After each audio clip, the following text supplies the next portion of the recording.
બોલો ભાઈ, હું થઈશ તમને? ડોક્ટર તમે છો કે હું દીકરી છું? મારી આ મૂકવા લીધી છે, એમ? ચેક કરી લો હું થાય છે એમ. अब देख तू अब तू गया बेटा, अब तू गया देख, तेरी औकात मैं दिखाता हूँ तुझे। એ કમ્પાઉન્ડર, આ ભાઈને લઈ જા. આની છે ને જમણી કિડની કાઢી લે અને ડાબુ ફેફસું કાઢી લે. લઈ જા ફટાફટ. અરે ડોક્ટર મને પગમાં તકલીફ છે. ડોક્ટર તમે છો કે હું?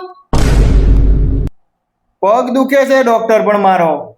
હા તો બરાબર, એમ સીધી રીતે બોલવાનું, બરાબર? હા, ક્યાં દુખે? અહીંયા. હા બરાબર છે, હાલો. કમ્પાઉન્ડર, આ ભાઈનું છે ને આ પગનું જરાક નાનું એવું ઓપરેશન કરવું જોઈએ. નાનું એવું હો ભાઈ, જરાક અમથું. ઓપરેશન નું વાંધો નહીં ડોક્ટર, પણ રજા ક્યારે આપશો? આજ સુધી તમે તમારા પરિવારને મળી શકશો. અરે ડોક્ટર મારા પરિવારમાં કોઈ નથી, બધાને આમ રમી ગયા છે. આ તો પણ એટલે જ કહું છું ભાઈ, આજ સુધીમાં તમે તમારા આખા પરિવારને મળી લેજો. હા હે